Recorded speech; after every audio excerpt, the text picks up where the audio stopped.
Hello, I'm reading a part from my book, The Heart Goes Last in Chicago, Part 2, Penguins. Penguins show great capacity for teamwork. It is exceptionally cold, and they survive the cold by grouping together and alternating positions in the group. In this way, no penguin stays in the perimeter of the group all the time. Isn't it an amazing way to survive the freezing temperatures as a group? Veronica found a blue toy while walking in West Inglewood in Chicago. That was 5 years ago in the summer. It was also at that time that Princessa, Veronica's cat, started coming by Vero's door at her new apartment. It is a penguin family, it seems. Four penguins are arranged in two shelves. Two baby penguins and Mama penguin on the bottom shelf, with Papa penguin on the top shelf. The little birdies are tucked in on the corner of this bookcase, so to speak. Only the larger penguins are exposed to the outside. This case has only one leg tilting to the right of the penguins. Veronica likes to place her toy by her sink in the bathroom where she washes her hands and brushes her teeth. In her last digs, she also washed the plates on that sink outside the bathroom at the motel where she stayed long term. In her new crib, Vero's penguin dolls lie by her bookcase. Vero finds little toys while walking and loves to keep them or give them as small gifts to her students. The little girls love them. Mom used to have a large doll sitting on her queen bed. Vero saw photos in the family album.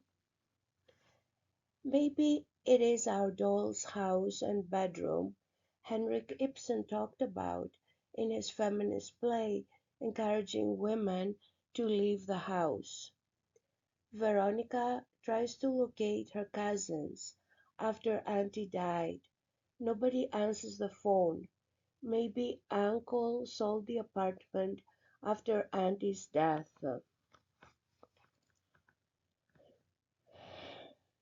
Too many memories packed in that house, Vero imagines.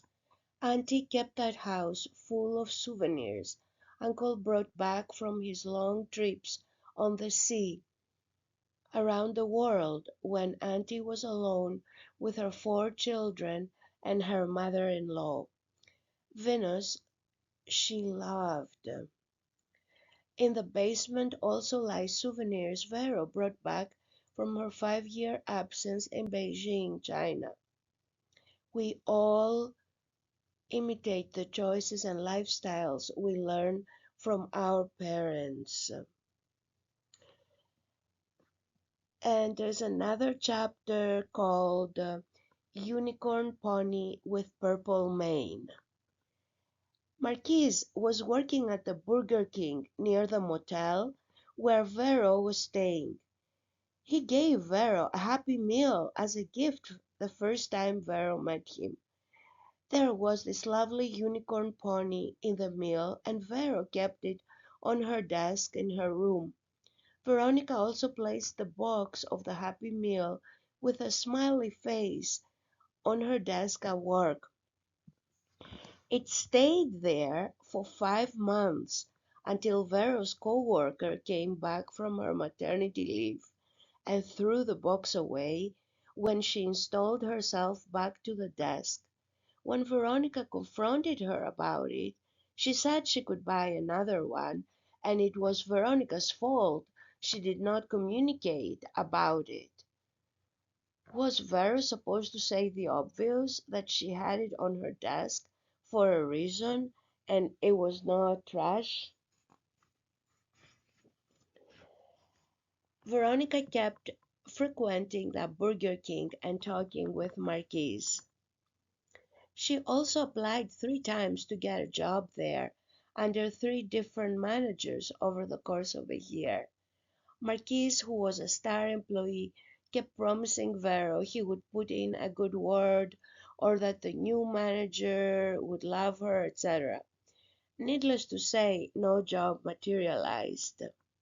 Marquise would allow Vero to have sweet tea each time she visited.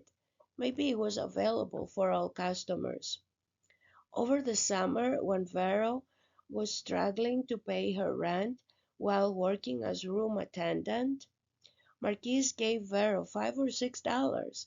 He claimed that he spent his money going to the movies with a friend to see Grave of the Fireflies. It was a movie Vero showed to her Asian students years ago when she was teaching English as second language at the city colleges.